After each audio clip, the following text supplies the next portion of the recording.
Desperation has neither one team looking to advance to the next round. The other looking for some answers. One break.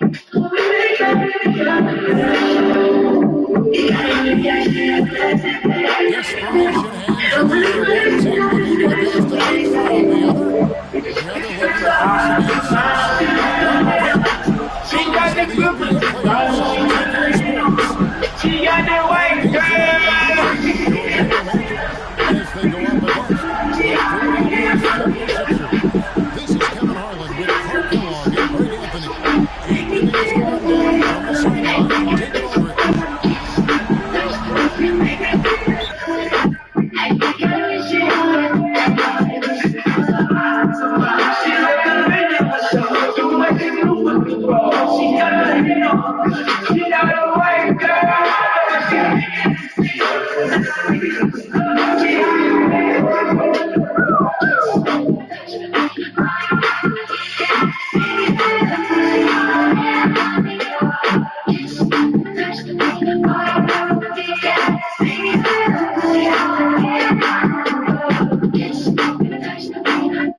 Your iPhone 17 needs our most advanced mouse case ever, with the most advanced camera control button.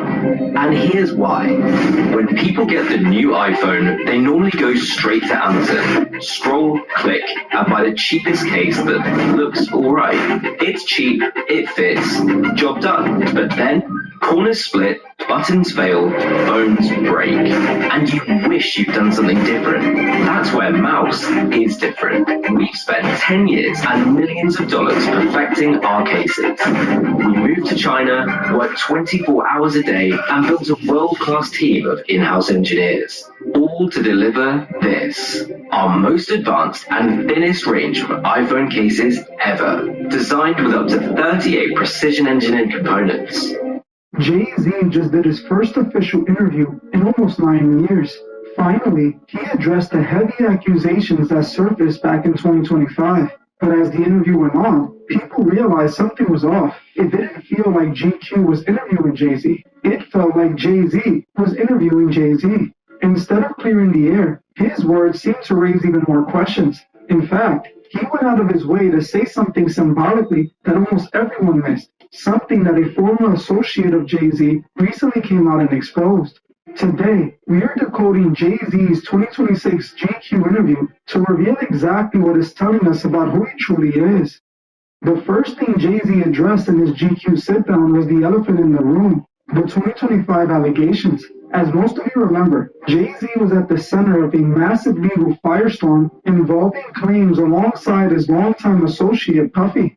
Eventually, that lawsuit was dropped under what many independent researchers would call highly unusual circumstances. Now, while Jay-Z technically addressed this when it first broke, it was through a cold, calculated written statement, the kind penned by a high-priced legal team to minimize damage. This 2026 GQ feature was his first time speaking on it in the flesh, but if you're looking for clarity, you can get it.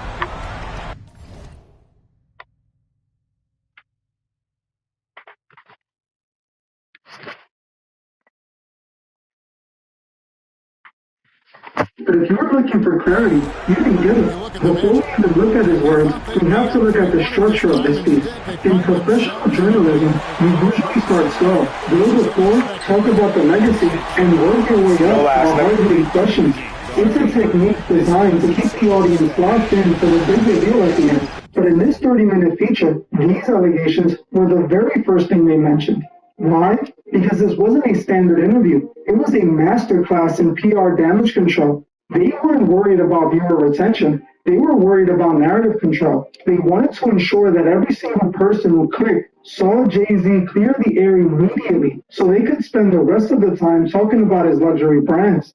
To me, this signaling suggests that the pressure is finally reaching the top. But let's actually look at the code he used in his response. When questioned about the nature of the allegations, he claimed he was heartbroken and filled with uncontrollable anger. He argued that because of his street clothes and his upbringing, he could never be capable of what he was accused of.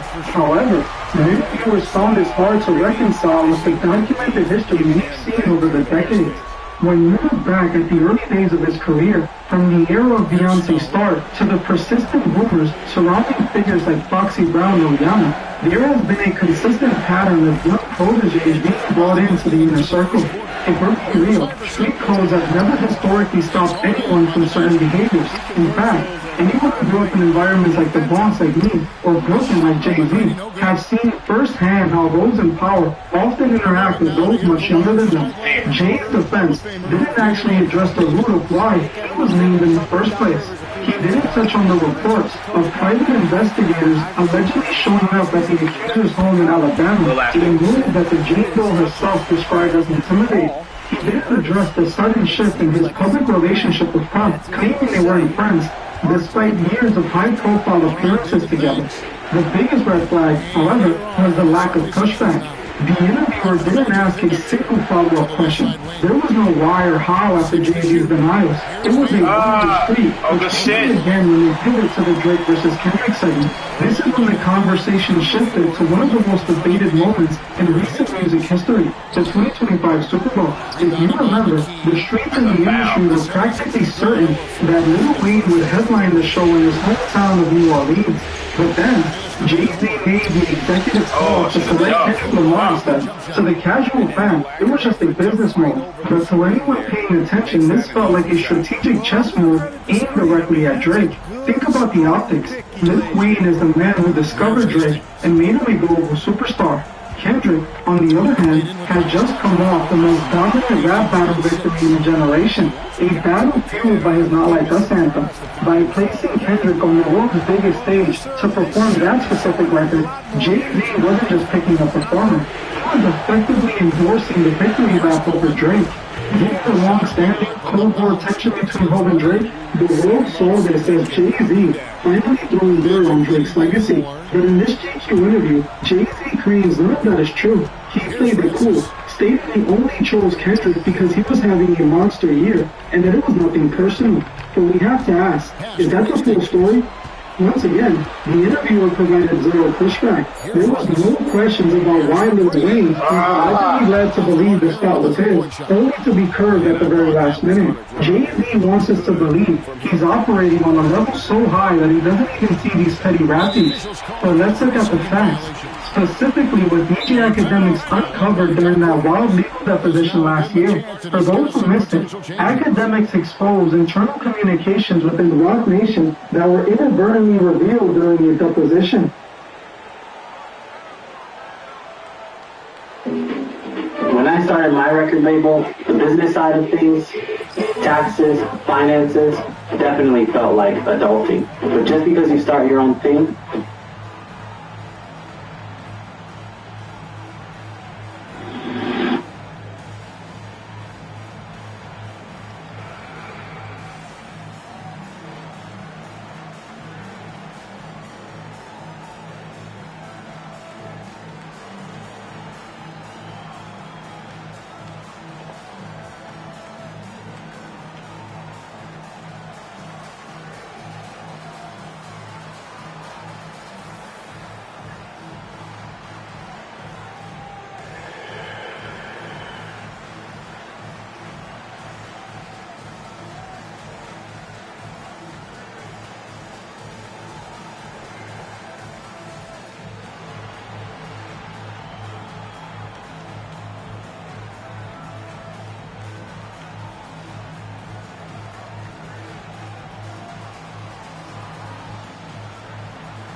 Magic leading by 4.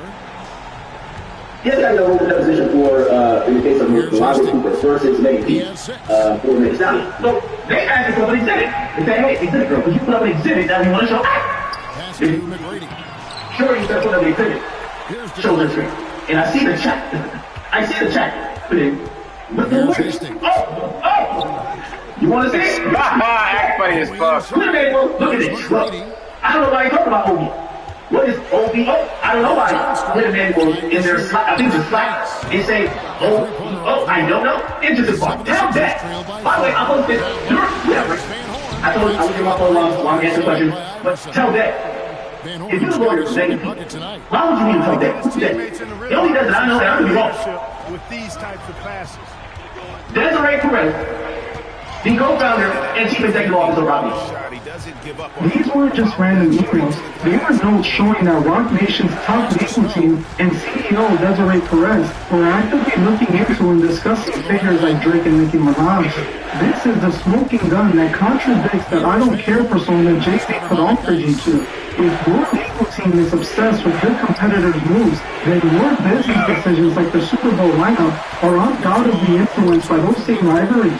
It proves that Jay-Z's claims of being above the fray are likely just another layer of the corporate mask. There have been many accounts of Jay-Z using bullying tactics and administrative power to suppress anyone who doesn't fall in line. We've seen several allegations arise with Tory Lanez and others who found themselves on the wrong side of the industry sheet. If Jay-Z has the power to orchestrate a Super Bowl halftime show as a tool for personal or professional vendetta, it reveals a level of control that most people can't even fathom. Throughout this interview, Jay-Z attempts to present himself as a balanced mentor, but the visual language hidden in the frames tells us a much deeper story. He projects the image of a god walking among mortals, someone pulling strings from the high-altitude shadows while the rest of the world watches the performance. But it's the specific imagery in the 2026 GQ feature that confirms he is still deeply immersed in the world of esoteric symbolism. Sharp-eyed viewers notice that he repeatedly made a specific hand gesture, one that in the world of alchemy and hermeticism represents the divine feminine and the element of water. This isn't just a random pose. It's a signal of ascension through ancient hidden techniques. Then there is the most striking visual, Jay-Z holding this mask over one eye. Now we all know what the one eye symbolism represents in the industry, but let's look at the specific artifact he chose. This is the Kipwezi Bakashi mask from the Sami people of the Congo. Traditionally, these masks were used by secret societies to enforce social orders and connect with ancestral power. The white coloring of the Bakishi mask specifically represents benevolence and spiritual sight. By holding it, Jay-Z is signaling that he possesses a vision that the average person lacks, the ability to see beyond the physical veil and into the spiritual realm. In many esoteric traditions, the act of masking or unmasking is about the revelation of hidden knowledge to the initiate while keeping it protected from the uninitiated masses. This isn't just art, it's a statement of spiritual authority. It suggests that Jay-Z uses power not just as financial, but as metaphysical. And this is exactly what former NFL player Larry Johnson has been warning us about for years. Larry Johnson's perspective is unique because he wasn't just watching from the sidelines. He was actually signed to Rock Nation for a period. He saw the inner workings of the machine firsthand. According to Johnson's recent exposure post, Jay-Z isn't just playing with these symbols for cool points. He is a dedicated practitioner. Johnson alleges that Jay-Z's influence is powered by a much darker energy, one that required a specific trade to reach the absolute peak of global influence. He points to the 2026 interview as a coming-out party for this new phase of Jay-Z's career. When Jay-Z says 2026 is all offense, Johnson interprets that as the unmasking of a hidden agenda that has been decades in the making. Let's get into this interview, which I thought was hilarious. Right off the bat, they told you exactly who he is. People were trying to break down why he had this Congolese mask and how it did for the struggle, how it did for the culture. They don't care about who they are as far as their identity. They're never going to tell you who they truly are or who we truly are. But they know, and they chose a side to be subjugated. You have hands in the pyramid here, you have hands in the pyramid here for the photo shoot, there's thumbs in the pyramid here for the photo shoot, and of course you see the Eye of Horus or the Eye of Ra, which is the one-eyed symbolism that is all connected to Freemasonry or Prince Freemasonry. As you can see here, it's all esoteric knowledge. They go from black and they go from white in one 35-minute video. the interviews with a black hat and a white background, and he wears a white hat and a black background, just like D4 and York Rice Scottish Rite and Prince Hall, Freemason Lodges, is the checkerboard flag. So the very first part of the interview, he wanted to jump into what happened to him as being accused. He didn't really go into it because the interviewer was selected for a particular reason, and he wasn't going to give him any hard questions where he couldn't handle it. So all you have to see is what he's been propagating throughout his career. I mean, no one is out here really wearing "Do What Thou Wilt," which is a quote by Alistair Crowley. I worked for approximately 34 years, and because of some physical illness, I was unable to. Whether you believe in the spiritual side or not, you cannot deny the consistency of the imagery. Jay-Z is telling us exactly who he is, and Larry Johnson is telling us exactly how he got there. What we're seeing in 2026 isn't just a career pivot for Jay-Z, it's a full-scale narrative shift. Watch the GQ feature. Hope repeatedly used the phrase 2026 is all offense. But after decoding the layers of this interview, the structured PR, the deflection of the 2025 allegations, and the heavy use of esoteric symbolism, we have to ask, who is this offense actually aimed at? Is it aimed at the legal system that's holding them accountable? Is it aimed at the independent voices like Larry Johnson who are pulling back the curtain? Or is it a signal to the rest of the industry that the unmasking phase has officially begun? Jay-Z wants us to focus on the billionaire mogul, the father, and the story of culture. But as we've seen, from the orchestrated Super Bowl moments to the internal Rock Nation documents exposed by academics, there is a much more calculated machine running behind the scenes.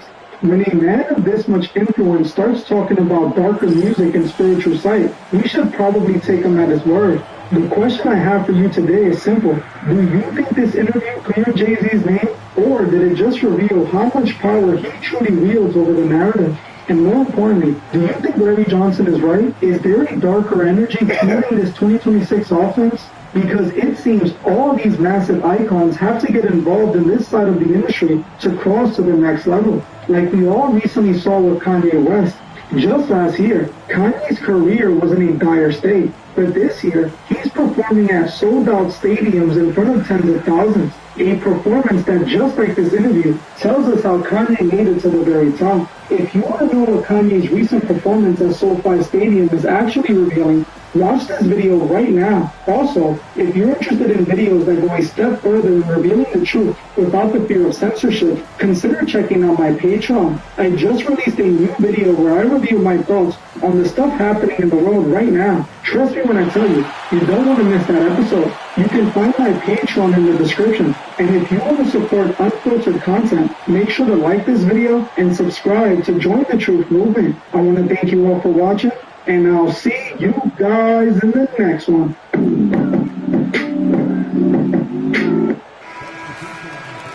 All right, man, moving on, man. OKC beat the shit out of the Lakers yesterday, man. 123-87. SGA 25 like that. The offense, Isaiah Joe had 18, 6 from the 3 checks, doubled up 15 and 10.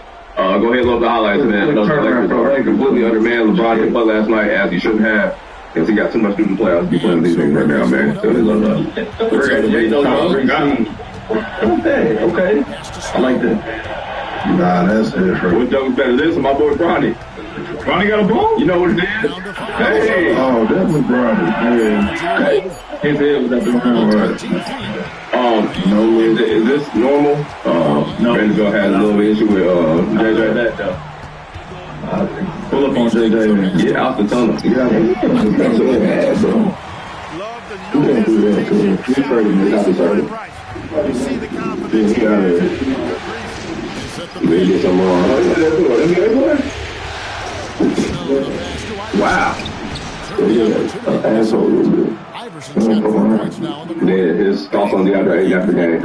Dallas game that we asked Leonard to do some different things. What are those things and how do you think he's Yeah, he's had trouble catching the ball. So we ran a bunch of plays for him. He's just had trouble catching the ball. And, I don't know if that's the passing or if it's, him trying to get position. He hasn't been able to catch the ball. He's an asshole. JJ going great, boy. The Lakers. JJ won't be part of it. He won't be the coach next year. He's an asshole. He is sick of this shit. He's going to get fired.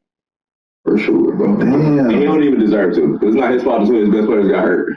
Yeah. I don't think they don't fire. Nobody, people are going to stop liking him. He can't do that, bro. As long as Luka like him, you good, but a fact. Well, Why you can't catch the ball? And he don't look like he's enjoying that say that.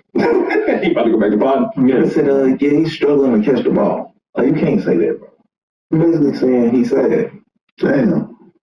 I mean, but what if we passing you the ball, you're not catching it? I mean, shit, just let everybody say it, bro. You can't say you coach. You gotta take the blame on him. We just maybe run some bad plays. Like, yeah. He said maybe it's the passing. Yeah, he put on another player. I'm not the game. Took the nigga out in 1 minute, bro. Nah, take it out for 1 minute. Yeah, Vandy, respectfully. An NBA player. Crash out. Yeah. Nah, Vandy crash out. I ain't mad at that. But they saying nigga, maybe it's the passer. Maybe this nigga can't catch the ball. What else you want him to say? Nothing. Maybe I gotta drop some better plays so we can be more. Find another way. You gotta put the blame. I'm not mad at that. Every time. You just have to, bro. It's part of coaching. Hey, everybody can see it ain't his fault. You just gotta say that shit, bro. No, your players gotta know you still fuck with. Only in culture, nothing else, not relationships or nothing else right now. I'm taking money all the time. Oh, okay. You got scared. It gets sticky. We about to get some writers in super chat. Tell that nigga. Oh man, get that nigga off that neck. Give us some Lakers, man. They got a lot going on. A lot of people are believing that Luka's getting some magical medicine is going to be able to play in the playoffs. Put that narcotic down, man. Give us some Lakers. Prepare for offseason, man. Quiet. And also, Reach is pretty banged up as well, man. Y'all get healthy. I forgot his injury, but they said yesterday he's probably going to miss more time than Luka. So, fuck. Yeah. Yeah, I'm sorry. That's so you ready to sign that deal, man. It was doing good, too. Yeah, that's all I'm going to say, yeah, brother. Oh, you think he's going to get a max deal still? Has to. I don't see get some paper. You don't see it. You got to. What you shit. You got to do that. His stats is crazy. Bro, and they've been down the last couple of games, too. 23, brother. I don't see the max, though. I need it. Somebody going to pay it. If they want max deal, 1.35, I need it. He turned down with 90. Yeah, he's smart. Yeah, I think he'll get 100 plus, like 100. The max, what's the max deal? I'm saying you ain't giving no more than 120? No, I don't get what it is. No, I'm saying like it's the max. So that is. Also, you could definitely get 3 years, 130, 140 off the dribble. I'm not gonna make it. I knew that. I think we're going to help. But it's things we've done. They want their money, and if they don't get it, I'm finished. They're gonna shoot me in the back of the head and dump me in the river. What happened to this thing? I can't believe you made it out of that shithole. It's a designer crap that's killing us. No, it's the other outfits pushing it that are killing us. All cities high and one whisper. The city's sick. I pray that vile drone will be taken off our streets. Half the things I do to keep this organization running, Carter doesn't like. There's so many of us just up and disappearing. This shit is getting weird. True power must remain unbridled. It's a shame dinosaurs like your boss can't see that.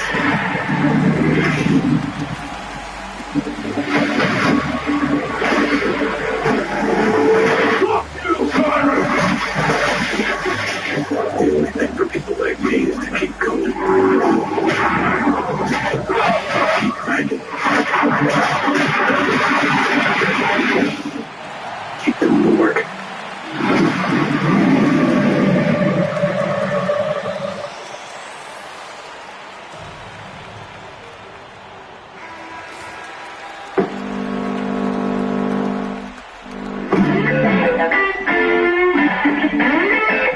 I mean, that's just the nature of the beast. If I average 23, bro, I can get 35 to 40.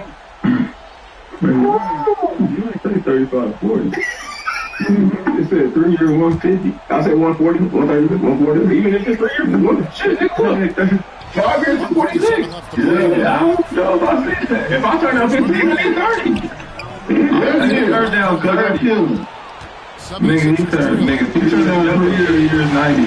Oh, I didn't know it was 3 years. I'm just saying 3 years, 30. That's 90. That's 9 years, 150.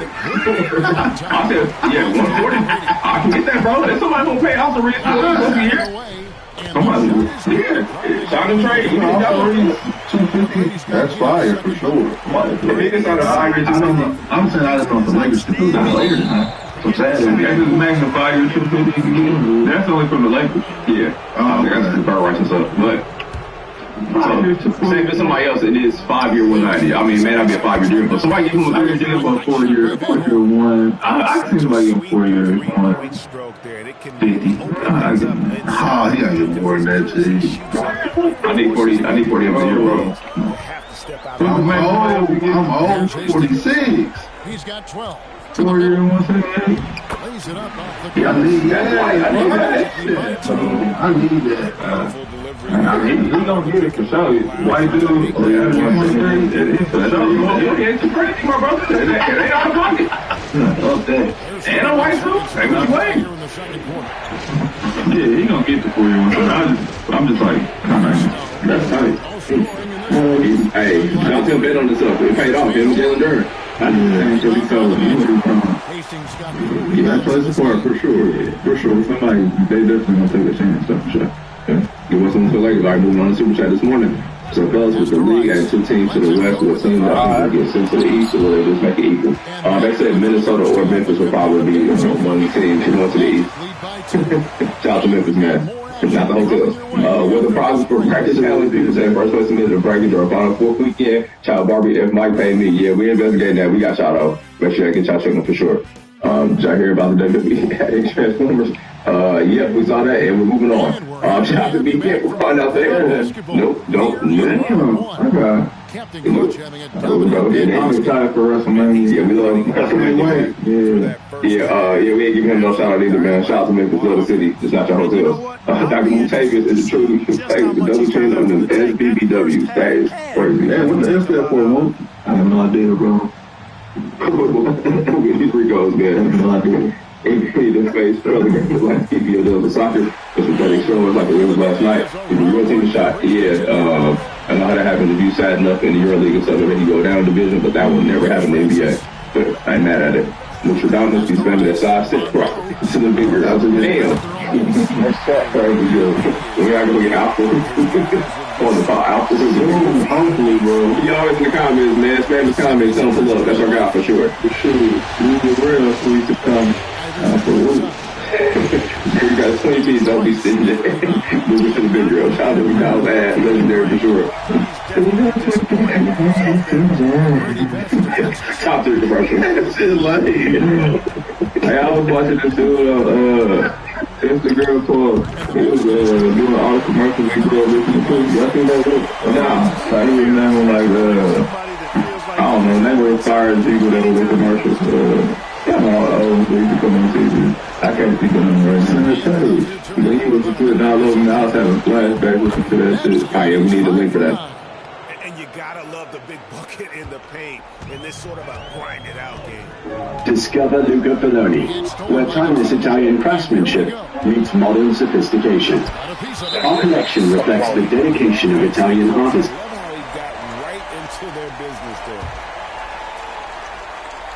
The road to WrestleMania has been kind of bumpy. Kind of rough at times.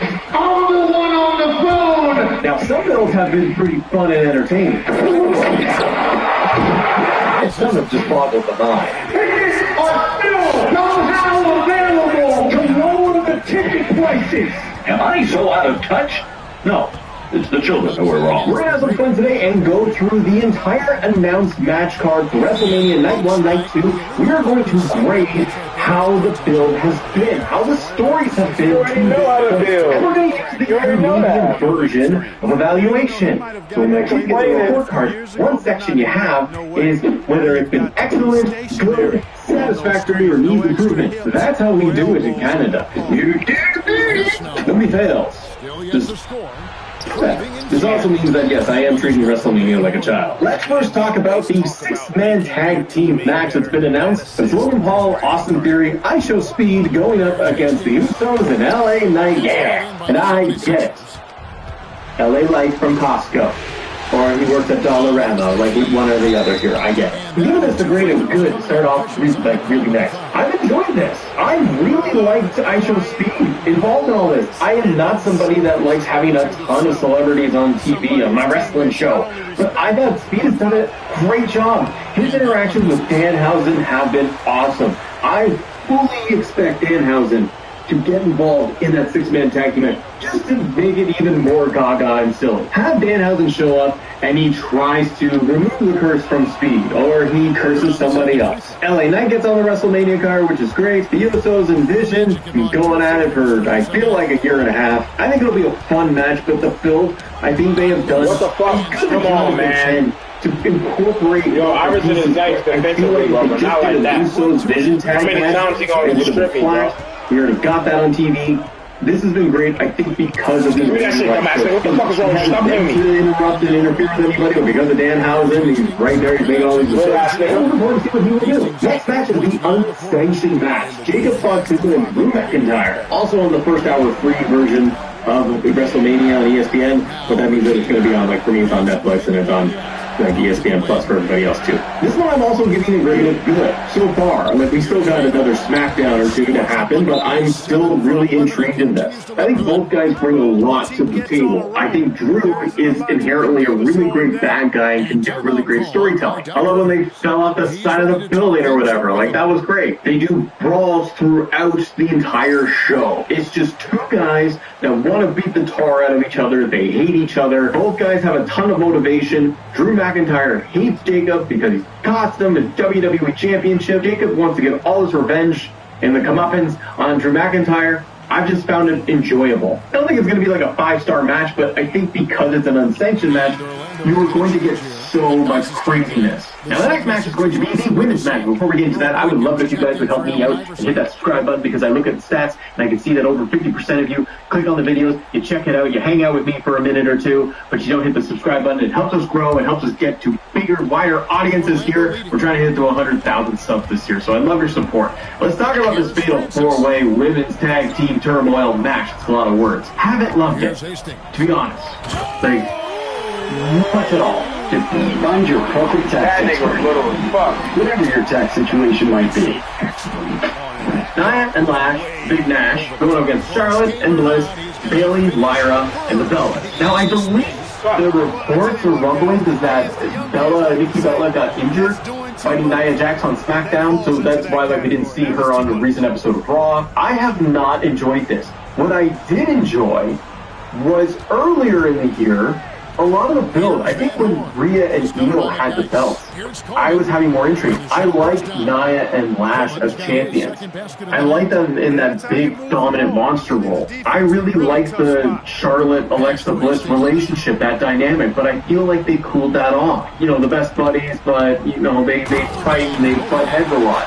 I enjoy their chemistry, and I think they've done a wonderful job getting Charlotte to a place where she's just a clear-cut babyface. Like, you could have Bliss turn on Charlotte at some point, and it might even work. But I think more of their dynamic backstage. Bayley and Lyra have been interesting. Everyone usually starts with Bayley having the split personality thing. Remember? And then they dropped that after 2 weeks, and then they started pivoting, and it looked like they were going tag and then singles for the IC title stuff, and then they're back into tag. I like their chemistry. But again, kind of like Bliss and Charlotte, Bayley and Lyra, they've had weeks of like building their chemistry backstage. Lyra is like just kind of unhinged because of Bayley, how crazy and all over the place Bayley is. Lyra is like frazzled by it. I like all of that, but again, they've cooled that off since they really established this is the program. And then the Bellas, for me, it just doesn't work because they just show up on Raw. Nikki Bella had been on TV for so long in the singles feud, going for Stephanie, going for the title. The good guy was a bad guy. Then drops all of that. Her sister comes in. They feel like good guys, then they feel like bad guys, and I don't feel like they have a concrete direction of what they want the fellas to even be. And then you get into like the weekly matches. I feel like this has dragged so much that I'm not really interested in it anymore. I don't know who comes out on top. Maybe it's Bayley and Lyra. I don't really have a prediction, but I'm talking about the stories here. I feel like I'm going to give it a grade of needs improvement. And not good. In Canada, it means you've done bad. Did it fail? You need to work on a lot of things here, kids. Women's Intercontinental Championship match. AJ Lee, your champion, going up against Becky Lynch. I don't know about you.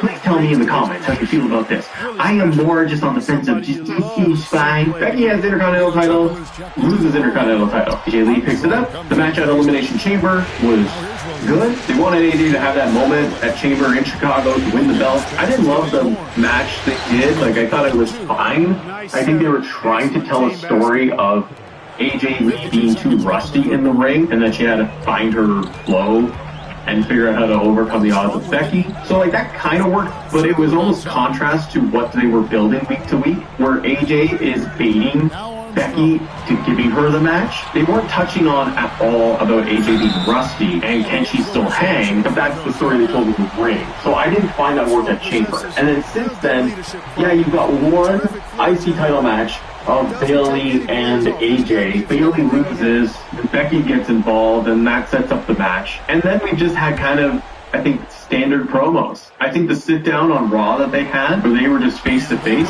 I think it was fine, but it's still very much in line with more of the same with them. I'm your favorite wrestler's wrestler, and Becky just doesn't like AJ. I don't know what it is that I'm missing. Like, maybe it's just me, and it's just not a story that clicks for me. That's okay, because maybe you think it's great. I'm giving it a grade of satisfactory. And I also feel like this is a story that has, maybe unfortunately, just dragged out too long. Seth Rollins, Gunther, recently announced. The intrigue in here is Gunther wants favor from Paul Heyman that he's going to cash in later. It's like a Money in the Bank for the Ring General. And that is clearly, from where I'm sitting, going to be a match against Brock Lesnar. And maybe retire Brock. Now, because of all the injuries and stories going everywhere, you've got Hooded Mask Figure, the Putties, they're involved every single week. The Foot Clan's showing up all the time. They eventually dropped all of that. Seth is back on TV proper for 2 weeks. Gunther attacks Seth. You don't know why Gunther's attacking Seth. Seth believes that he's a hired gun by Paul Heyman, but it's more of just Gunther wanting to get to Brock. So this is a match we're going to have. I have zero doubt that the in-ring wrestling of this match is going to be awesome. I think these two will put on a banger match, and I think it is okay that, hey, you can't get a huge, long, in-depth story for things. Stuff happens. Here's two great wrestlers, they're going to wrestle, and it's going to be good, and they're adding in a story thread. A lot of the rumored matches here were going to be Braun Breaker versus Seth. Breaker's still out. It was going to be maybe Gunther versus Rey Mysterio, and Rey's now going to be the IC title match. To me, it feels like a scenario of, let's make the best of it. I'm giving it, though, satisfactory, because there's no story. I can't say, like, this is a really good or great story or excellent. I think it's satisfactory to good, because I think I'm just anticipating how good the match itself will be, but we have no story, we have no build, other than this one little thread in there of Gunther wanting a favor. So that's where I stand. But again, I think the match will be awesome. Women's World Heavyweight Championship match. Stephanie McIntyre going up against Liv Morgan. And oh my gosh, did you see on Raw where you had Liv Morgan, Roxanne, Kid X, and Clone Heads?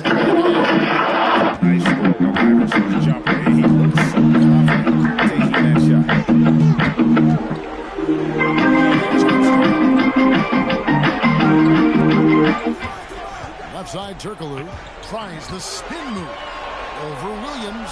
6 on the shot clock. The Magic need to get a shot off here. Here's Hastings. Nice right there to create the shot, but it's no good. The family curse of hair loss. Through Hims, you can break the cycle and get the thicker, fuller hair of your dreams.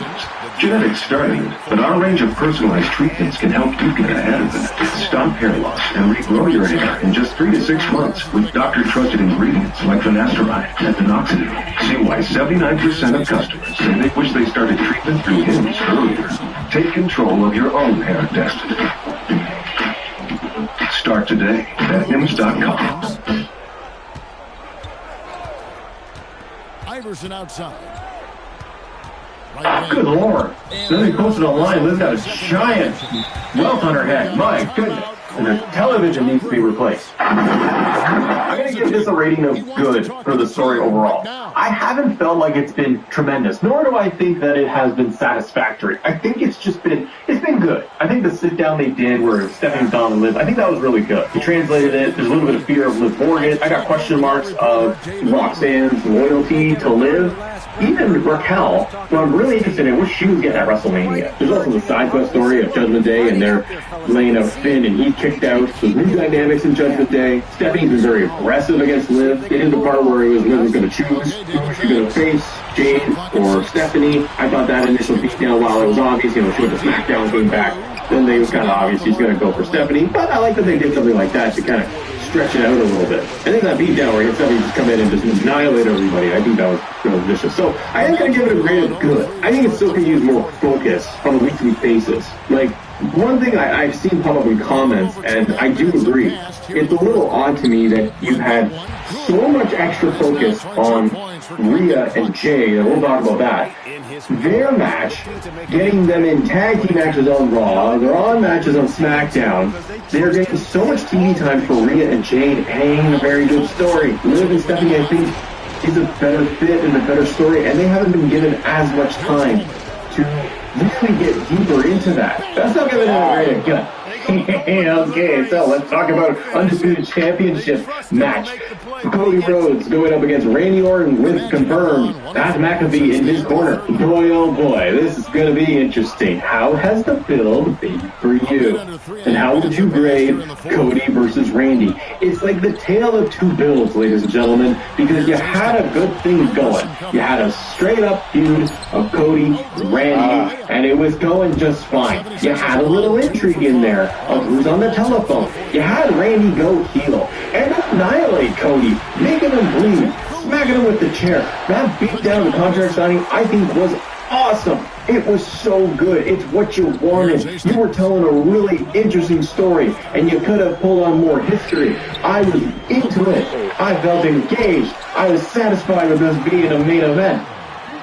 Pat McAfee shows up, and I can't say that I'm very into it right now. However, I am very intrigued. This isn't I don't want to watch it anymore. No, I'm going to watch this thoroughly.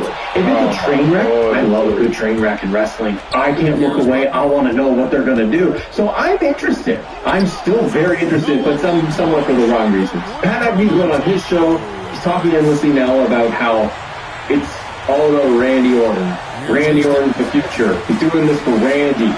He's kind of pivoting away from his very odd thesis in the ring about Attitude Era, tickets still on sale, lowest SmackDown, all of those things.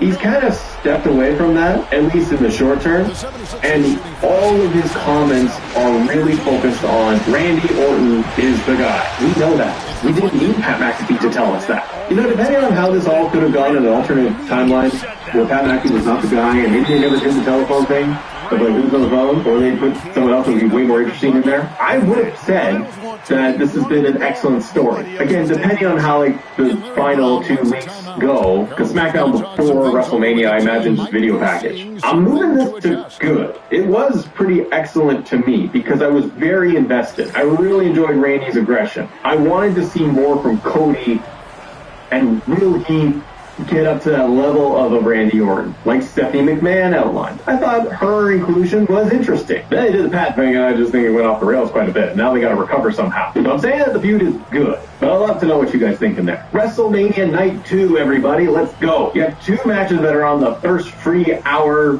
thingy. The Intercontinental Championship ladder match. Penta, Javon Evans, Dragon Lee, JD McDonough, Rusev, and Rey Mysterio. Qualifying matches happening on main event where nobody was watching and they felt made up. The inclusion of Rey Mysterio, Booyaka, 69. We are going to have an epic ladder match. Very tickled by this. I love a ladder match at WrestleMania. Money in the Bank in the old days. Whatever they do when it's a ladder match at Mania, everyone goes all out. It's one of my favorite things to see. I think it's an excellent way to start the show. Hopefully it opens the night. I think it's going to be Brock and Oba, but I feel like you're going to have this early on. The crowd is going to love it. Has it been a good build? No, because Penta just came out and just said on Raw, we're going to do a ladder match. Here's everyone that's been announced. No context at the time.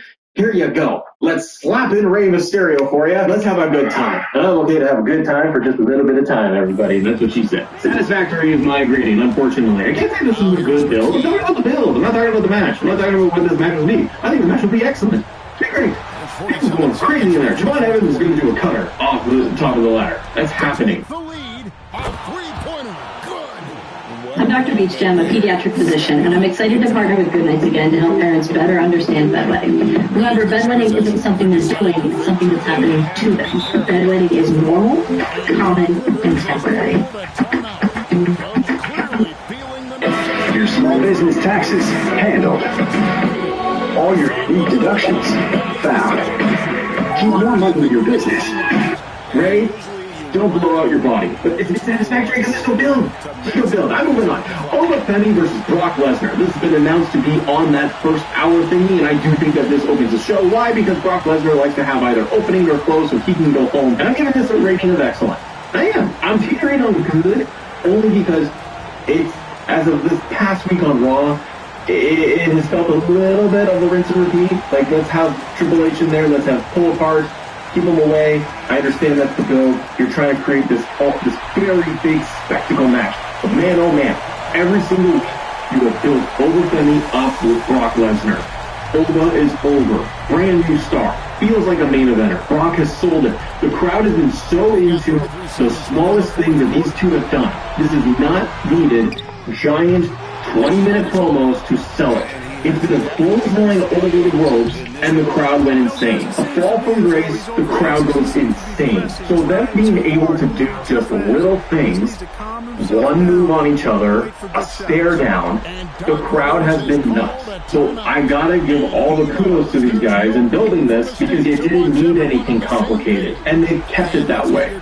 They have kept it very simple. I think it's difficult to build a match like this where you do want these guys far apart and then have that collision course. And how do you avoid running into rinse and repeat every single week? But I like when Seth came down and Hollywood brings Brock out to try to take out Seth. And Seth has all of the Foot Clan there. And Brock destroys them, only then to kind of bait Brock to have Oba come out.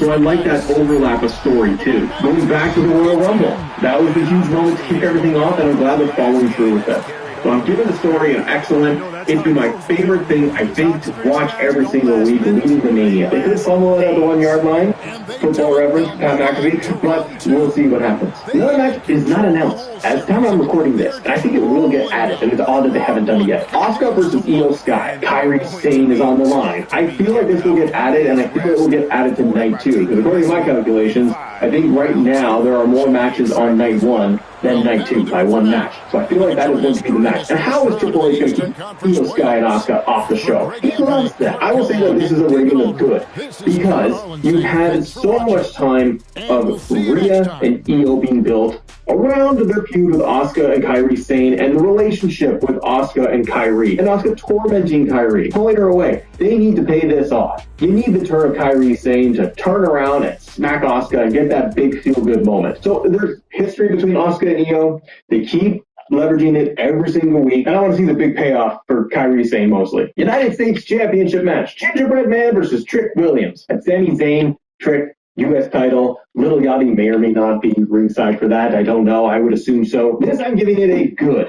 I've enjoyed a couple of things here. One, Trick calling Sami Gingerbread Man, Ginger Ale, every single thing under the sun. I love Trick Williams. When he comes on my screen, it's backstage or in the ring, I'm watching, I'm glued, I'm entertained. The crowd loves him. The crowd loves his entrance. I thought the recent episode where they did Sammy and Trick with Little Yachty in the ring and then Mello was good to okay. And the reason I say that is because I felt like it went really long, and I felt like they should have just added Mello to this. Mello, for me, is good. I'm sad that Mello is not going to be at WrestleMania, because I think he deserves it, and I think he should be included in the story. But since he's not, then I'm really interested in what he will bring post-WrestleMania. Will it be a feud with Sammy? Will it be a proper feud against Trick on main roster? Because the fire and the tone and delivery Mello gave in that whole sequence in that promo segment, it stood out to me.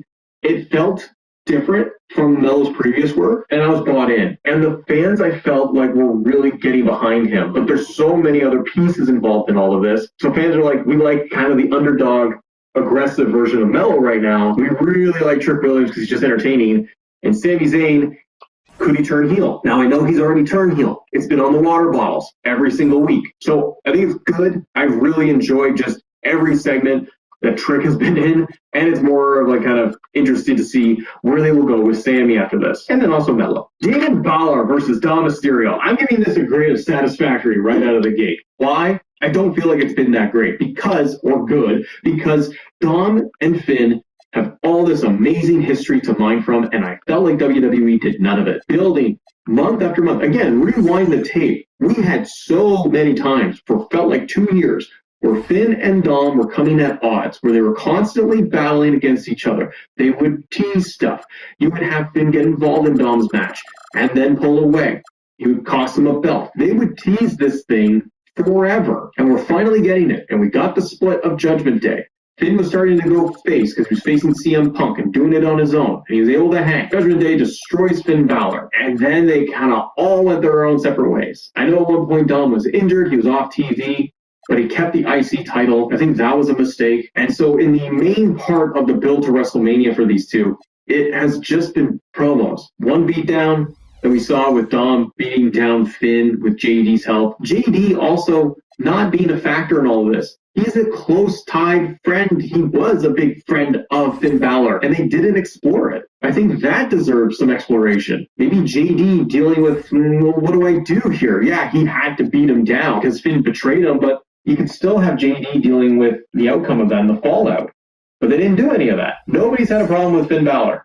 So Finn just sits in a room and he constantly does promos, and now it looks like we're going to get the Demon, Finn Balor versus Dom. And I think Demon is going to be great. It's a great aesthetic. We can all enjoy that, but I felt like they have missed the opportunities that are clearly in front of them to build a great feud. Women's Championship match. Jade Cargill going up against Rhea Ripley. This is an end. This needs improvement. I haven't enjoyed this from the start. You split Rhea and Io, fine. Rhea then goes on to Wind Chamber and then goes right after Jade, and it was all about muscles and who is tougher and who's got the better muscles. Jade then gets BFAB and Michin because they talk backstage for a minute. So now they have an alliance. So now they are the henchwomen to then get into tag teams with Rhea and Io. Io's still showing up to help out Rhea. That makes sense, but also Io should be doing her own thing. The online stuff where they're chirping at each other was just not necessary. Jade, since winning the belt against Tiffany Stratton, had basically no feuds. She had no challengers. She had a great match, I felt like, against Jordan Grace. Where's Jordan Grace? She was fighting BFAB and Michin forever. Now they're besties. I'm kind of looking at this like, let's just get to the match. Let's do the 10-minute thing where you guys do a bunch of big power moves and Rhea wins the championship. Maybe after that, we can have Jade pivot into something else. Kind of feel like Jade might disappear for a little while. Because now that you got to this point of Jade, since coming to WWE, being dominant, build, got the championship, did a whole lot of nothing with her. How are you going to do anything different or better once she loses the belt? Maybe it'll just be her and Michin and BFAB, and they're a faction, and they just kind of are the big bullies on the show. None of this has been very exciting for me. I haven't enjoyed the promos. I found that the promos against each other have been very clunky, jumping over top of each other. I think Jade beating down Io on Raw was good. Very much Jimmy J. Gunther situation, but just didn't lack the intensity. There's a big needs improvement here. Main event night 2, World Heavyweight Championship, CM Punk going up against the Royal Rumble winner, Roman Reigns. I'm putting this as excellent, teetering on good, but why not? Let's be positive here. I think it's been great because week after week they had been building back and forth. Who's got the upper hand? Punk's in Roman's head. Is Roman in Punk's head? He's calling him old. You had the inclusion of the Usos. Thought that was a very interesting dynamic, but they completely moved that away. And I'm like, okay, that brings it down a little bit. You're not going to have these guys wrestle each other or in any form or fashion leading to WrestleMania. So it's all built on promos. And I felt that as they did every single week, you were building layers with the promos and them taking shots at each other. This past week on Raw, Roman wasn't there. Did I need Roman on TV? I don't know. Now it's all about the pipe bomb or CM Punk shooting on TKO and Roman Reigns, which I thought overall was awesome. Where it was first half Roman Reigns, then he went off about Pat and all that stuff and TKO. The Roman Reigns part I thought was excellent. Very fiery. Felt more grounded, more real. Want to know what Roman's going to say, so I'm interested. Do I think Roman's going to win? Not really, but you never know. And there's intrigue in there. And I want to see what Roman Reigns has left to say with all of this, especially after the giant promo from CM Punk. But having said all of that, how would you grade the builds to WrestleMania, the road to WrestleMania as of right now? If you like this, let me know in the comments. Subscribe to the channel, like I said, guys, if you can. It helps us out a lot. If you enjoy this, then maybe we'll do one right before WrestleMania. Thank you so much. Have a great day. See ya. When I started my record label, the business side of things, taxes, finances, definitely felt like adulting. But just because you start your own thing doesn't mean you have to figure it out on your own. It's been amazing to have a TurboTax expert to bounce ideas off of. Even if I'm in the studio alone at night, I have access to a TurboTax expert. I handle the music, they handle the tax questions. File your taxes with confidence with TurboTax experts.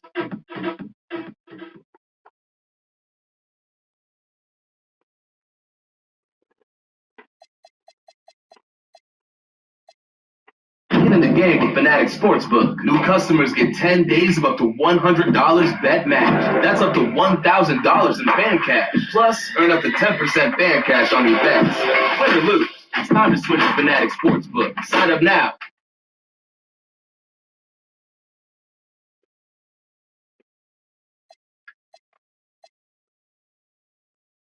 Jaylen Brown at 35 points, 9 rebounds. Jason Tatum added 23. Boston took down Charlotte 113-102. So the Celtics now 3 games behind the Pistons in the 2 spot, which they can lock up tomorrow at the Garden when they face the Knicks, who are in the 3 spot. Boston has won 7 out of their last 8 games, and now the question is there a gap between the Boston Celtics and everyone else in the East? That includes the Pistons. Brian Windhorst is with us now. Wendy, what do you think?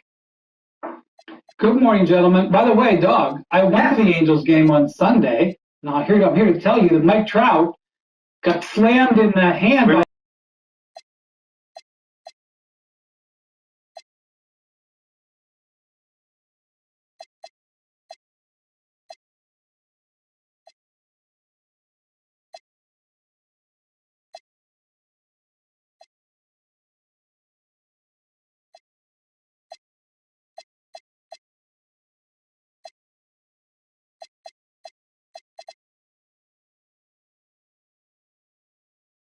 Nigga, when the Farmers are 97, what the fuck?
Find your perfect tax expert, whatever your tax situation might be.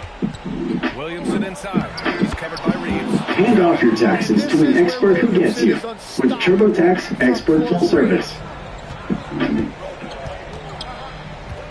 Now here's Reeves. Not a lot of room. Smith passes to Durant. How I'm upping my lawn game this year. I've been trying to care for my lawn myself, but it's difficult to figure out exactly what it needs, stare at a million options at the store, and try to load huge bags of toxic fertilizer home. That's why I switched to Sunday. They know exactly what your lawn needs based on your address. Then they send you exactly what your lawn needs, right when you need it. They deliver customized lawn nutrients straight to my door. Sunday uses ingredients like seaweed, molasses, soy protein, all ingredients you can pronounce instead of toxic pesticides, so it's better for my pets and my family. Plus, it's so easy. You just hook it up to your hose, turn the nozzle, and spray it on. I cannot recommend Sunday enough. You have to try them. Rejected by Jordan. Here in the first quarter, with about 2 minutes gone by. I used to know you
To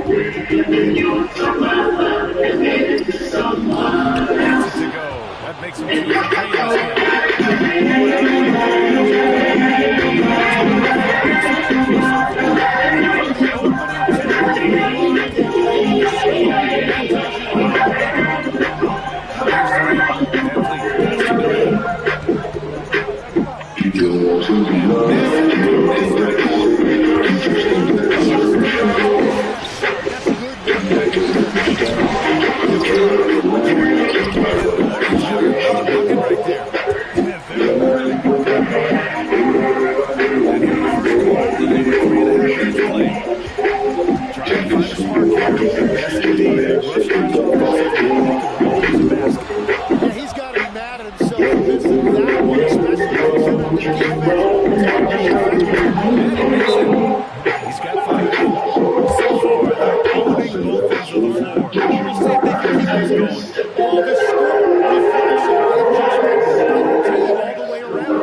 On Fiverr, you can find the perfect freelancer for your AI project. You probably already know a guy who knows a guy who has a cousin who has a neighbor who can do it. But we also know a guy, Black, a freelance AI developer with tons of reviews like this. We also know Olivia, Ryan, Jessica, and Mark, who are experts at building AI apps, automations, chatbots, and full-stack development. Find freelancers in a variety of AI services and bring your idea to life today. It's rebounded by Shangoon. And you never want to give a shooter like him a clean look. Forget about it. I got some glasses. Other than having to take them off the read, okay? Ever tried Progressive? What if I told you that expensive to get Progressive, a free eye exam, free anti-glare, and all for just $135? Well, I'd send one right now. Now here's Murray. He's got 5. And again, New Orleans no good. Shangoon with it.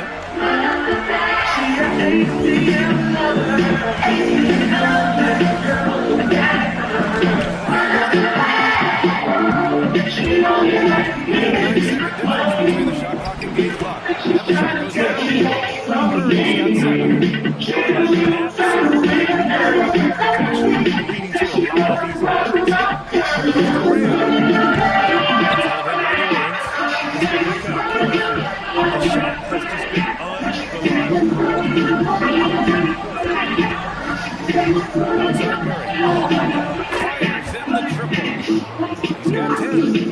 He's just executing at a high level. I mean, taking what the defense allows and something very difficult and simple like and an overpowering first quarter already a double-digit advantage. It's New Orleans. They lead by 11. Don't go away. We'll be back with the second quarter in just a moment.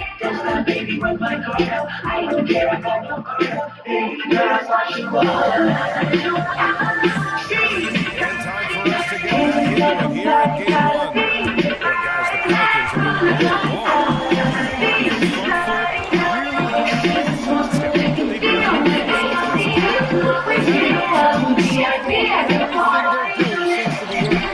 So for New Orleans right now, It's Herb Jones. And it's Queen in the force. We've seen that all once today. For his inside. Clean right side. It's a shooting foul. It's his first trip to the line. This is the free throw. Thompson is checked in for the Pelicans. And the Pelicans also making a change. He's checked in. Good on the second one. Here's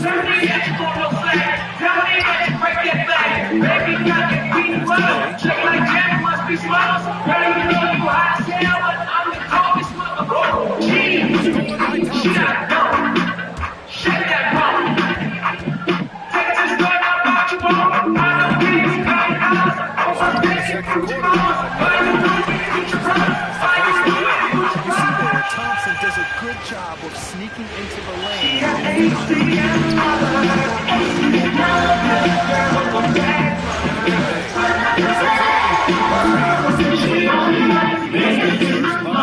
And he's on the board for three.